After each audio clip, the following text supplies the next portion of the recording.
in the Navy, learn how to tie knots. There's not. Okay. Well, if they come in here, you know, and Okay, here we go. Day September the 13th, 2006. My name's Mule Ferguson, and I'm interviewing Robert Bowlin. And Robert, this is a project for the Wilkes County Preserve America Save Our History. And we want to thank you for agreeing to an interview for the Oral History Project. It will be used in our Save Our History project and may be placed in our libraries in Wilkes County. There's a great interest in the preservation of oral histories by our veterans, and we appreciate your participation. So, now, for the good stuff. Tell us about your parents, your family, and where you lived when you went into service. my parents was V.E. Bowlin, and my mother was Belva White Bowlin. And we lived in the Halls Mills community near between, I guess, Mulberry and McGrady there. And I went to Mulberry School, and later North Wilkesboro High School, and then when the consolidation came, finished at Wilkes Central High School. What year was that? 1954. In the meantime, my folks had moved to Newport News, Virginia, a couple of years before that. And so after I graduated from Wilkes Central, I went up to Newport News, Virginia for just a few days, and then I joined the Marine Corps from Newport News, Richmond Induction Center, really. In 52? 54. 54. Yeah. Mm-hmm. Yeah. Okay, so you just told me you joined the Marines. Where did you take your basic training? Parris Island, South Carolina. Can you explain a little bit about what boot camp was like? Is it anything like G.I. Jane or one of them movies? I think it's a little worse than G.I. Jane. Now, when 1954, at that time, the drill instructors could use physical force to emphasize point. You're talking about with their fist? With their fist or whatever it was. And we had our drill instructor was a Korean War vet just back, and he had been stabbed numerous times in his back and left for dead. And so he was a little rough to be a drill instructor, I thought, but nevertheless. Now, was that stabbed by the sailors? Or? No. That was the enemy. Oh, I know. Sailors and Marines don't get along, even though they're in still same branch of service, really. So he was wounded and stabbed in Korea. Yeah. So yeah. Talk about hand-to-hand. Did they have a lot of hand-to-hand? We did. We had hand-to-hand, and that was a going thing at that time. Yeah, we spent a lot of time on hand-to-hand, you know. And well, back then, I guess when you were there, the Chinese had come in, right?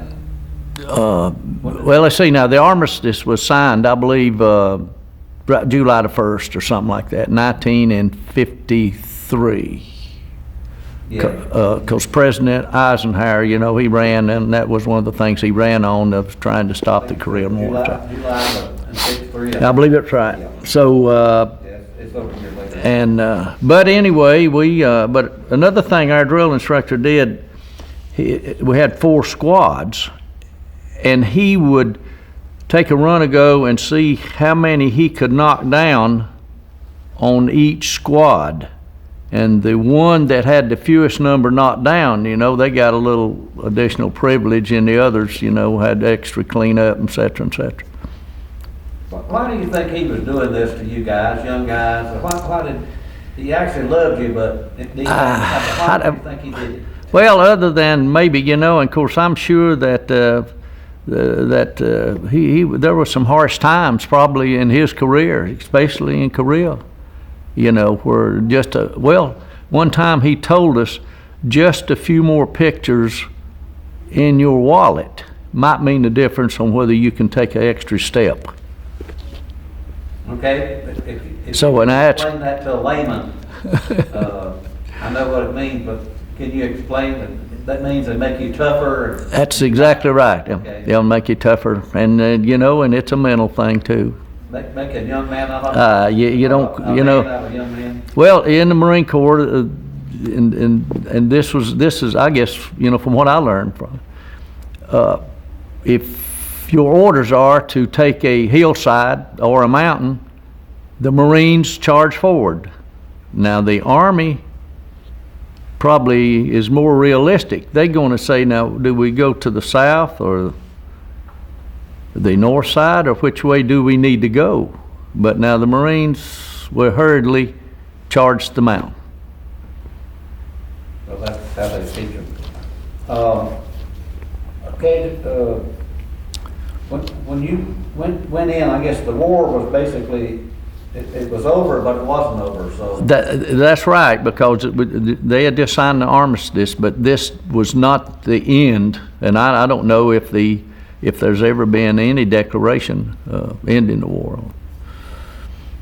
So, what did you do for entertainment when you're off duty? Well, like I was single, I guess, and me, and like most other GIs, you know, you learn to eat pizza and maybe drink beer and whatever, and chase girls. What a good duty. Yeah. Did you ever catch one? I suppose I did, but I tried not to get any names or phone numbers, though. Did you turn them loose real quick? Oh, you said it. You said it. All right. Talk about the food in the Marines. Can you tell me a little bit about the food? Yeah, I can tell you, and you had to eat for survival, and that's about it. You know, they didn't. Now, all except on let's see, November 10th every year and the 10th is the Marine Corps birthday, and they serve wonderful meals. But most of the time, they serve. It's what comes easy, and probably they can buy the cheapest. But nobody went hungry now. But now, whatever you put on your tray, you'd better eat it. Okay, well, what was your job responsibility while you were in the service? Okay, let's see. Now, I went from Paris Island home for 10 days out of boot camp and went back to Paris Island for about 2 weeks for reassignment. And I went into, the 8th Communication Battalion at Camp Geiger. That's just south of Camp Lejeune, down on 17. And so I was trained in communications, and being single, and so I tried to stay on the move because I thought it would shorten or seem shorter. So while I was there, let's see, I went to Cherry Point Air Station. I stayed up there for a while. I went to Quantico, Virginia for a while. Well, talk about you said you were in communications. What was your responsibility in communication? What is communications to me? Okay, well, we installed telephone lines, if you will, and I mean, this is where I was doing. Now, we had radio people and all in it, but mine was in wire communications at that time. You strung the wire. So help seeing it done or something like that after, a while, But now, were you attached to a battery, or let's say a field artillery unit or something? I was in the Fleet Marine Force, and the Fleet Marine Force are the people who backs up the actual infantry, if you will. And so this is what I was never actually in the upfront fighting initially, because it's my responsibility to get communications in there. And at times, let's see, now when I was went overseas, we were assigned to the 10th Marines, now which is the artillery unit of our 2nd Division. There's 3 divisions.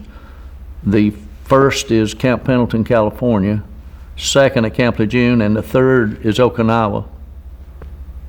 So we, from the Fleet Marine Force, you supply people for the division needs, How do you think they handle that type of thing now in the military with all the new digital phones and all that stuff? Do you think that will still be in the service? We talked to another guy who was in the Army, he Leidenmeyer. Do you think it's still in there? Do you think they still use it? Or are they Well, I couldn't tell you because I haven't been around the military, and I went back to Paris Island a couple of times. They got a museum down there, but I couldn't tell you. But I think the people are far better trained and more knowledgeable and all today than they were back in the 50s. Oh yeah, but I couldn't tell you. Well, you're talking about being in Okinawa. Tell me. Not Okinawa now. Okay. Talk about some of the places you went. Did you go to Korea after? No, I never did. I only overseas trip that I was on. It was into Mediterranean. You know, we got a fleet. You know that stays our headquarters, Naples, Italy. We got for the 6th Fleet, I believe it is, and so we keep people over there for about 6 or 8 months. And you ever served on board ship? Yes, sure did. What was it like serving on board a ship? Well, I wouldn't recommend it, you know, but I know we gotta, you know, if the Marine Corps travels, that's what the Navy uses to get you from one place to another. And we have to, or have for many, many, many years, kept a fleet ready into Mediterranean, and it's good. I rather enjoyed it really because, you know, I may have been just a country boy and not too far from home. This was good entertainment for me. And we stayed over there 6.5, 7 months, something like that. So when you were over there, what did you do for entertainment? Well, we were in port quite often, but we'd be out. Now the biggest thing was take you about 19 days to get over, you know, but while we was over there, you know, we participated with other countries and all in wartime, you know, practices and things like that. So, and now, and some of the places we were in for like 2 weeks or 10 days, whatever you want to. You could actually take leave if you want to. From over there, you know. So when on the ship, did you have anything like movies or? We had movies. I was on LST, and you know, and LST is a flat bottom boat, and we had tanks in there, and we had 52-ton tanks, and while I was at Yorktown, Virginia, Naval Weapons Station for, I don't know, 16, 18 months maybe, you get a top secret clearance up there. You know, this is where the missiles come in, and that's where they go out from, and so that's basically what I did. If in case we had to fire them. They was 5 of us on that ship, a captain, I was a sergeant and lieutenant, and a technical sergeant, and me, and then a corporal. And it was, so we spent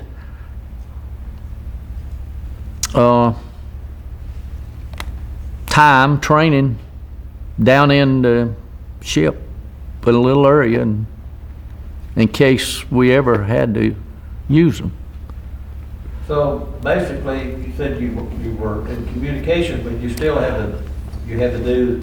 When they needed, you know, someone for a slot, then you move over to that, and then, you know, somebody else. Then I'm sure another sergeant had the communications. You know, for we had 8-inch guns mounted on tanks, and so that was the reason for this, you know. Well, now, were you on the tank crew anytime? No, I didn't have a. That's you know, that would be your division people, yeah. You know, and you actually you served with us. You serve with them and on board and all, and but as far as doing that, you know, I didn't have anything to do with that part of it. But you still carried your rifle. You got, yeah. everybody but officers and tank crews are riflemen in the Marine Corps. Did you ever call it a gun in boot camp? Maybe once or twice, but you learn quickly. What's the old saying? This is my rifle. This is my gun. This is for shooting, and this is for fun. You don't want to ever remember that. I'm not going to ask you what they call them. Ian. Do you have an opinion about our war on terrorism? Well, yeah, I suppose so. I wish we could live in peace, but that's not possible. But I'm in favor of maybe carrying the battle to the terrorists, wherever they may be and wherever they're operating from. I don't know, if everything we're doing in this day and time is the right thing or not. But I'm not privy to a lot of information I'd need to make an educated answer to that, really. Would you say it's a complicated issue? I think it's very complicated, yeah. Well, very complicated. That's what I told them. Yeah, it's very complicated. It certainly is. I know. Okay. Does the American opposition weaken our effort in Iraq? I wouldn't think so, because in America and during World War II, we didn't have 100% support, and we're never going to have 100% support. So we better try to keep the majority support. And then again too, I don't. There's just something about, I believe if you got troops on foreign soil, we need to be more careful of the words we say in public now. Yeah. I guess not. Okay, change tapes. It's just as important as shooting and maiming and killing. What about? Okay.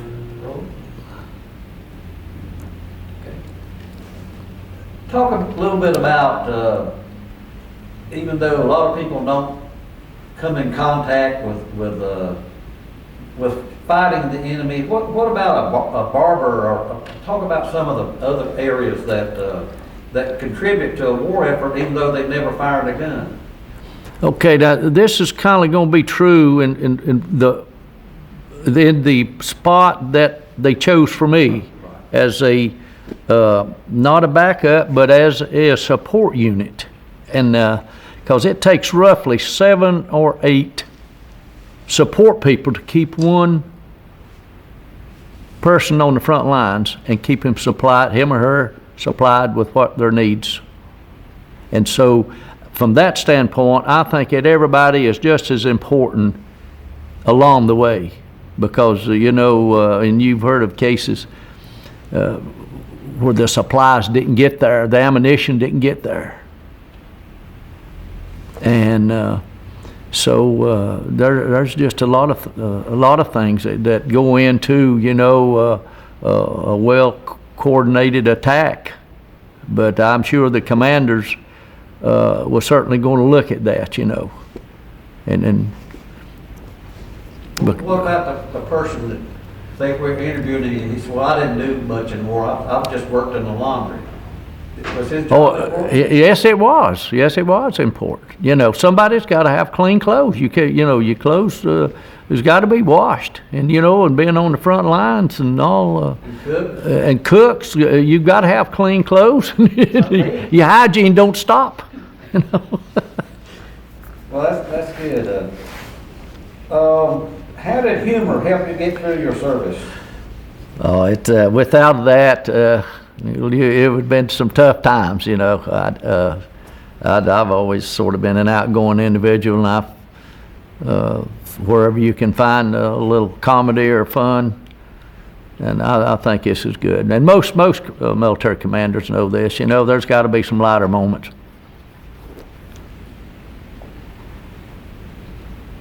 What are some of the advantages of being a veteran? Well, for those people who are wounded, or have military injuries from something in the military, you got your VA hospital system, and it's real good. But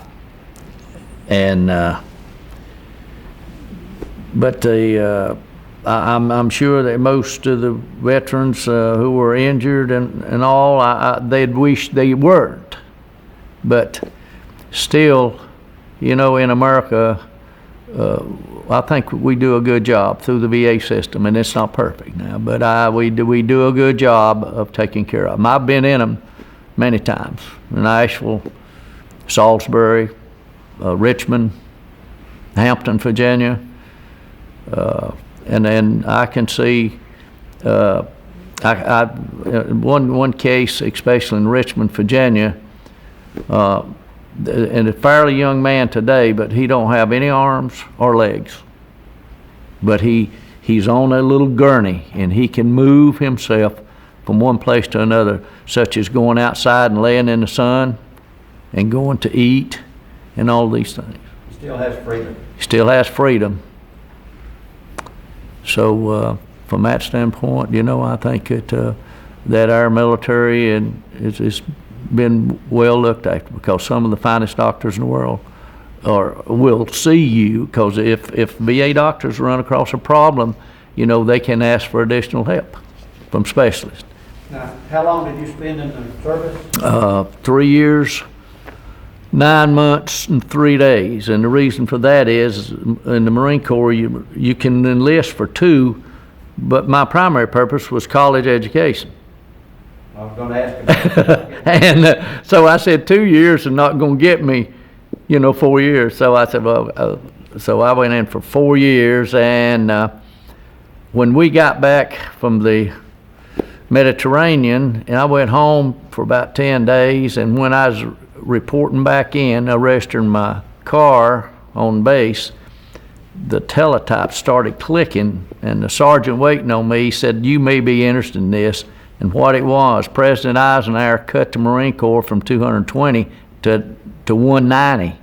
So everybody with less than 90 days to go on the first day of April 1958 could get out on the first day of April 1958. And so I jumped at it. So I stayed 3 years, 9 months, 3 days. Did you go to the GI Bill or anything? Did you go back to school or? I did for a short period of time. And 2 things I did. I started thinking about taking pilot's lessons. So I did some of that, but I never got to the point I flew. Then I used it again for a short period of time with Clevenger College in Wilkesboro. So I got a little of that, but other than that, I didn't. Well, you're the third person that's today's gone to the Clevenger. So What's that? what are some of the disadvantages of being a veteran? I don't know. I wouldn't trade my experiences. I look at my experiences in the Marine Corps as being a good college education for me, because being an old farm boy and never, of course, I went to Michigan one year and worked one summer when I was out for school. I worked for GM at Flint, Michigan, and this is awakening for me, to get out and see how other people live, because there's a better life. What do you feel is important to the future generations in this interview? You think this will help the future generations when we show this in the schools or libraries? You think this will help? Well, yes, I do, because it'll give them a extra means of seeing how other people live and do, and I know right after when Vietnam War veterans were coming home, I don't know if we were unpopular war, but the veterans, I think some of the people in America took it out on the veterans instead of the leaders. if it was an unpopular war. But I just, I wouldn't trade my experiences for anything. Did you get that same, see, we got a little bit of that ourselves when we come back from Korea and Long Beach. So you actually got that too? Mhm. The people were not as they thought it was our fault. They were taking it out on us. Yeah. I never had anybody put it to me that way, but that's exactly. And so you've actually said that you felt it also. Well, I tell you, now I was later on in my career in law enforcement. You know, I knew I needed all the education I can get, and I've been on some college campuses where I really didn't feel as welcome as, you know, and you know, and for things like that. I don't. But the Vietnam War was I think the worst. The Korean vets, I think most of the people would support them, but I don't know if we really got ready for the Vietnam War. And this is another thing that American military learned from that war. General Westmoreland, when he needed replacements, they came from all over. They never trained together. And this, you know, it was like he had to retrain them all when he got there. And this is something I hope that our military learned. They weren't trained as a unit. No units. They would go one or two at a time as a replacements.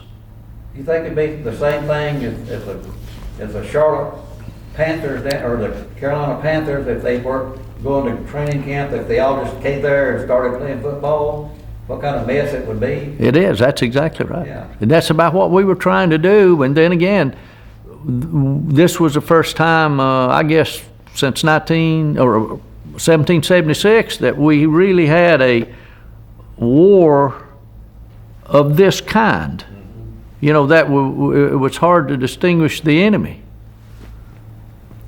So it would be like, say if a football player came from another team, he's actually trained under a different system. It's like the same as the military, right? Some of those leaders that are the sergeants and the people like that were leaders, maybe they have a different way of training something. You think that happened? It did, yeah. No Okay. question about it, yeah. I'm sort of answering the question to start with, so. But I don't. I wish maybe at that you know, after World War II, our GIs, you know, this is where we have a lot of lawyers and judges today. But they're, you know, if you were in World War II now, you got to be close to 80 years old, and we're losing 350,000 in America, 35,000 a month. So. These people, they came back and went to college and all, but something with the Vietnam War was just not looked upon by some as an honorable war. And so the very people who were involved in it, when they came back home, you know, they took the blunt of it, and I think that was probably wrong.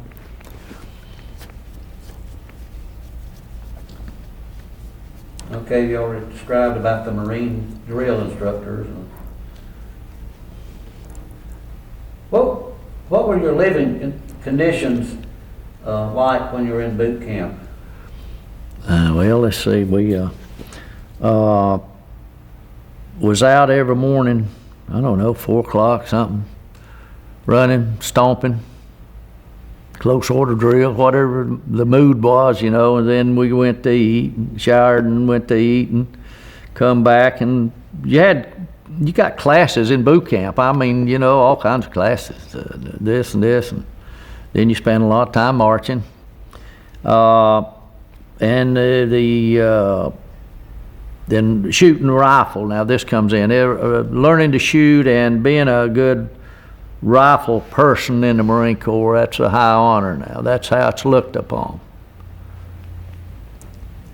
Do you think there was a perceived difference between the recruit training offered at Paris Island versus that at San Diego? But that should be Camp Pendleton, right? No. Now Camp Pendleton is the largest Marine Corps base, but Oh, okay. now, the boot camp is in San Diego. Oh, it is? Mhm, Okay. yeah. They train everybody, all the women Marines will go through Paris Island, Okay. even to this day.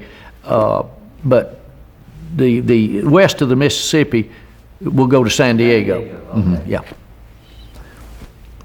You think there's any difference between the training, since they just train the women there? That, basically, they get